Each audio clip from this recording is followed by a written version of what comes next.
이제는 야망이 많은 걸 넘어서서 또 오늘 승희 앵커님께서 트럼프가 휴대폰도 출시를 하고 또 통합 ETF 이야기도 해 주셨는데 사실 트럼프 같은 경우에는 지금 밈코인 밈코인까지 오피셜 트럼프를 발행했고요. 또 USD 원이라는 스테이블 코인도 발행을 네. 했습니다. 또 아들이 에릭 트럼프와 도널드 트럼프 주니어가 지금 굉장히 많은 활동을 하고 있는데 비트코인 채굴 산업에도 본격 진출을 해 줬고요. 올해 상반기에 또 아메리칸 비트코인이라는 이름으로 설립을 했는데 이 캐나다 기반의 채굴 기업 허트팔과 연계를 해서 또 올해 또 상장을 목표로 두고 있습니다. 이 미국을 지금 비트코인 채굴 강국으로 만들겠다라고 밝혔는데 지금 트럼프 대통령이 암호화폐 생태계, 뭐 경제, 정치 이런 모든 규제 측면에서 모든 파장을 많이 주고 있기 때문에 일각에서는 아까 말씀을 주신 것처럼 이런 이해 충돌이 일어나면서 우려감도 나오고 있는 상황입니다. 또 앞으로 트럼프가 우리 지금 경제 정치 그리고 이런 또 전체 거시경제적인 면에서 시장을 어떻게 흔들지 함께 지켜보시면 좋을 것 같고요. 자, 그렇다면 오늘 또 비트코인 차트를 통해서 한번 암호화폐 시장의 분위기 먼저 체크를 해 보도록 하겠습니다. 자, 지금 차트 보시면 어제 안타깝게도 30일 이평선 아래로 쭉 미끄러져 내려오면서 지금 어제 하락분만 해도 무려 음 거의 어. 4%를 꼬리를 내렸다가 다시 또 말아 올렸고요. 그럼 이런 상황에서 우리가 봤을 때 '아 볼린저 밴드 하단을 맞고 반등을 다시 하는 그런 횡보 구간이 일어날 수 있겠구나.'라고 생각을 해 보시면 되겠습니다. 제가 그때 그 볼린저 밴드가 97%의 확률로 다시 이 안에 종가 마감을 해 준다고 말씀을 드렸는데 지금 전의 구간처럼 이런 식으로 다시 또 한번 내려오게 된다면 볼린저 밴드 하단을 맞고 반등을 하면서 횡보 구간이 이뤄질 수 있다. 근데 보시면 지금 이 볼린저 밴드 높이가 계속해서 조금씩 줄어들고 있죠.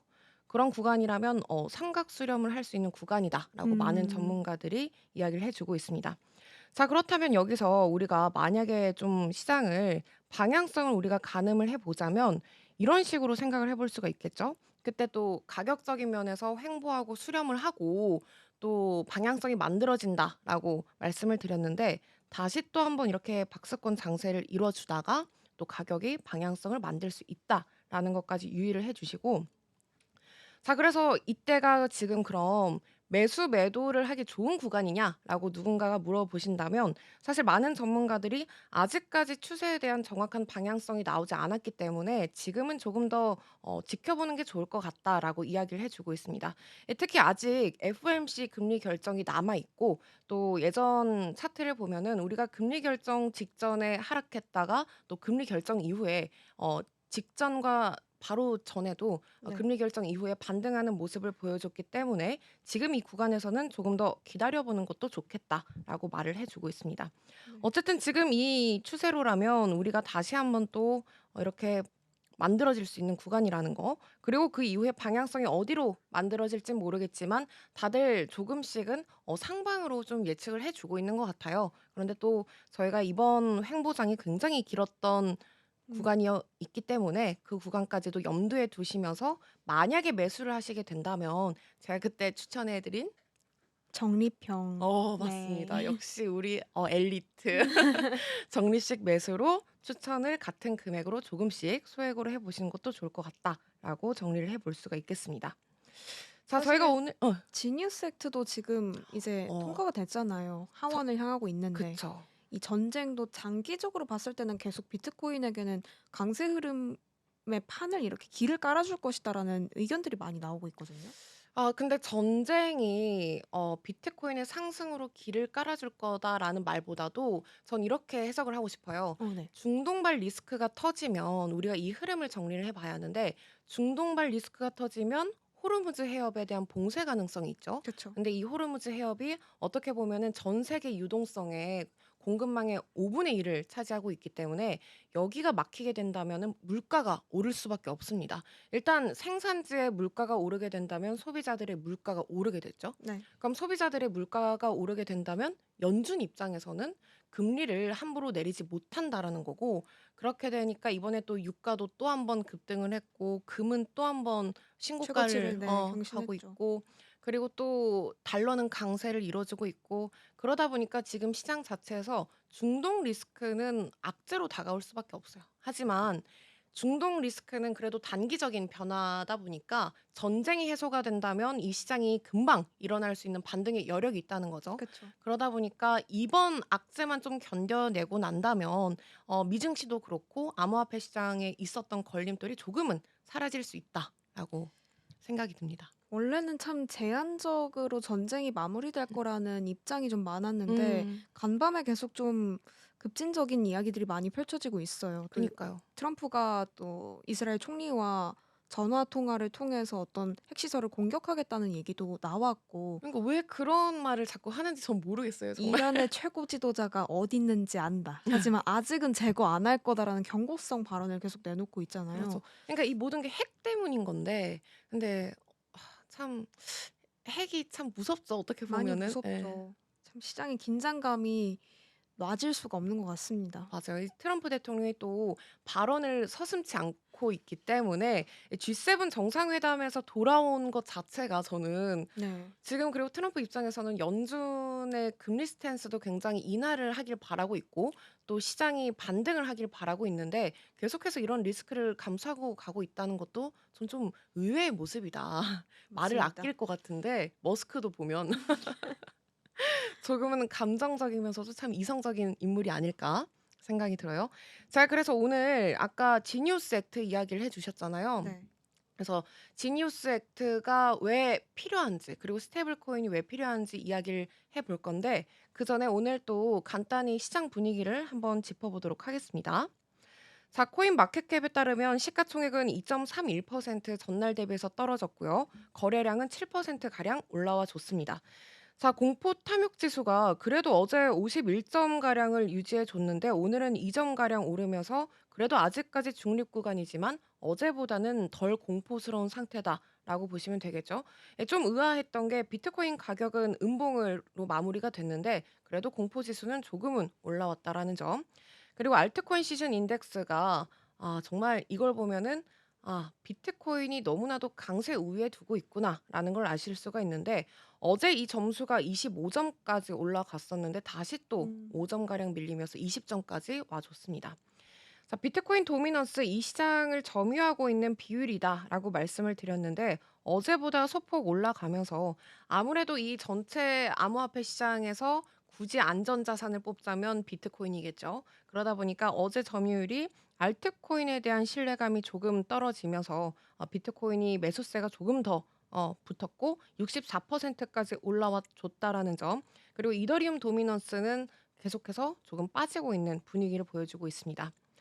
자, 지금 시장에서 스테이블 코인 이야기를 왜 이렇게 하는지, 또 왜 이렇게 열광하는지 의구심을 가지시는 분들이 많으실 것 같아요. 그래서 그게 왜 필요하냐? 나는 물건 살 때 카드 쓰고, 저는 현금도 쓰고요. 그리고 저는 부동산 계약할 때 이체를 하고 있는데 왜 스테이블 코인을 써야 하냐? 이런 음. 생각을 많이 하고 계실 것 같습니다.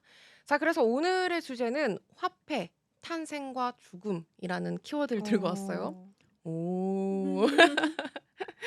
자, 그래서 오늘 우리가 당연하게 쓰고 있는 이 돈, 그리고 오늘은 그 돈이 과연 어떻게 시작이 됐고, 어떻게 여기까지 오게 됐는지, 그리고 지금 우리가 왜 스테이블 코인이란 게 디지털 화폐란 게 왜 필요한지 자세히 한번 짚어보겠습니다.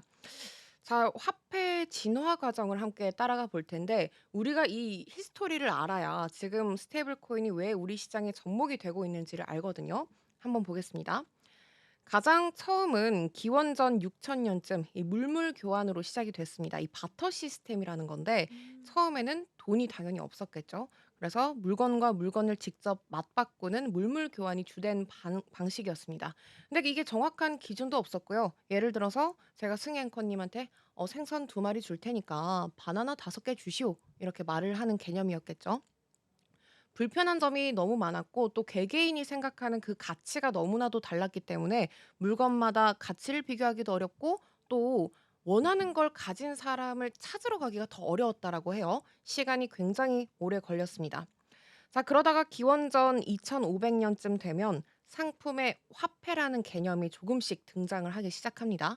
이때부터 뭐 밀, 소, 차, 뭐 조개, 뭐 소금 같은 걸 돈처럼 사용이 됐고 지금 보면은 굉장히 아나바다 같고 음. 귀엽고 생소하지만 당시에는 꽤 합리적인 방식이었고 이 사람들이 가치 있다 생각하는 기준이 점점 많아지고 공통된 시점으로 모이기 시작하면서 누구나 필요하고 누구나 보관도 쉬운 일종의 초기 돈이 만들어졌습니다. 자, 그리고 기원전 1000년쯤에는 금속 화폐가 등장을 합니다. 금, 은, 청동, 니켈 같은 금속이 동전으로 만들어지기 시작하는데 지금 우리가 아는 돈의 모양이 조금은 갖춰지기 시작했다라고 볼 수가 있겠죠. 화폐 시스템이 본격적으로 자리 잡았는데 이 화폐 시스템이 자리를 잡게 된 이유도 수요와 공급 면에서 수요는 많은데 공급적인 면에서 적은 이런 금이 가장 높은 희소성을 가지고 있었습니다. 실제로 녹슬지도 않았기 때문에 굉장히 인기가 많았고요. 그리고 우리가 흔히 말하는 주화, 이 코인의 시작이었습니다. 자, 그다음에 806 년으로 갈 텐데 중국에서 처음으로 종이 화폐가 탄생이 돼요. 이 처음에는 어음 같은 약속 문서로 시작이 되는데 점점 가볍고 그리고 보관과 이동이 편리한 지폐 형태로 발전이 됩니다. 그리고 이때만 하더라도 이런 종이 한 장에 그 가치를 담는다는 발상이 굉장히 혁신적이었다라고 해요. 지금 생각해도 제가 만약에 코인을 쓰다가 "종이를 돈으로 써라."라는 시대에서 살고 있었다면 굉장히 의아했을 것 같아요. '이런 종이가?' 이런 식으로. 자, 이제 1750 년쯤 되면은 신용화폐, 그러니까 크레딧 같은 개념이 생각이 듭니다. 은행에서 발행한 수표라는 건데 체크가 대표적인 예죠. 백지수표 뭐 이럴 때 등장하는 건데 "내가 나중에 이 돈을 줄게. 대신 내 사인을 적어서 줄게."라는 약속이 등장합니다. 은행에서 보장이 되기 때문에 신용만 있다면 지갑에 현금 뭉치를 이만큼 들고 다니지 않더라도 큰 거래가 가능해졌고 이런 변화가 바로 금융의 시작점이다라고 할 수가 있겠습니다. 예전만 하더라도 뭐 금은 보화를 이만큼 들고 와서 거래를 했다면 지금은 이때만 하더라도 사인을 통해서 은행이 보증을 해 주고 큰 거래를 할 수 있었다라는 거죠. 자, 그 이유가 바로 금융화폐의 혁명이라고도 불리는데 1958 년도부터 60 년대 중반 사이에 플라스틱 머니, 신용카드와 체크카드가 등장을 합니다. 1958 년도에는 세계 최초의 신용카드인 이 다이너스 클럽 카드가 발행이 됐고요. 그다음에 비자카드, 뭐 마스터카드 같은 글로벌 카드사들이 지금까지도 사용이 되고 있습니다. 자, 지갑 속에 카드 한 장이면 물건도 사고 여행도 가고 굉장히 편리했죠. 이때부터 눈에 보이지 않는 다 디지털 잔고의 시대가 열렸다라고 보시면 되겠습니다. 자, 그다음 단계가 또 우리 지금 전체적인 은행 시스템을 구축하고 있는 계좌이체, 전자이체라고 보시면 되는데 계좌이체가 더욱더 발전을 해서 이제는 애플페이 그리고 뭐 삼성페이 같은 모바일 결제 서비스로 이어졌습니다. 드디어 화폐가 눈에 보이지 않는다는 거고 심지어 우리가 들고 다니던 플라스틱 카드도 더 이상 들고 다닐 필요가 없어진 시대가 왔죠. 그리고 요즘은 뭐 스마트폰 시대다 보니까 뭐 QR 코드 실행이라든지 뭐 터치만으로도 결제가 가능해졌습니다. 자, 우리가 자주 쓰는 간편 결제가 이 단계에 해당이 되는데 지급 수단의 편의성과 효율성은 굉장히 높아졌지만 이 버스 탈 때도 이제 스마트폰만 가져다 대면 되잖아요. 그리고 해외 쇼핑몰에서도 번호 몇 개만 입력하더라도 바로 결제가 되죠. 하지만 이런 편리함 뒤에 가려진 의존성의 리스크가 너무나도 크죠. 예를 들어서 신용카드 같은 경우에는 발급받기 위해서 은행의 심사를 거쳐야 하고요. 그리고 해외 결제를 하려면 국경 간 정산 시스템을 거쳐야 하고요. 그리고 수수료도 붙고 결제 지연 시스템도 발생이 됩니다. 그리고 또 특정 은행이 먹통이 된다면 결제가 아예 안 되기도 하잖아요. 그래서 마지막에 등장하는 게 바로 디지털 화폐 시대가 열립니다. 비트코인, 리플, 뭐 이더리움 같은 코인이 바로 이 단계의 주인공인데 이제는 중앙은행도 카드사도 필요 없는 그런 새로운 전달 방식이 생겼고 지금 많은 사람들이 "아니 왜 이 디지털 화폐가 필요하냐. 너무 어색하고 불편하다." 그리고 이미 우리가 그런 부분에서 불편함을 생각을 해 봤을 때 화폐라는 건 이미 기원전 시대부터 너무나도 오래전부터 발전을 하고 있었고, 그리고 우리가 지금 그 화폐가 넘어가는 그 단계에 서 있을 뿐, 이건 너무나도 자연스러운 흐름 중의 일부분이라는 거죠.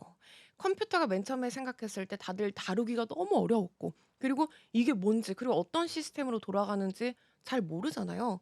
하지만 요약을 해보자면 지금 경제 주권의 분산, 그러니까 탈중앙화와 비은행화와 또 국경 없는 자산의 시대에 가고 있다라고 음. 생각을 해 보시면 되겠습니다.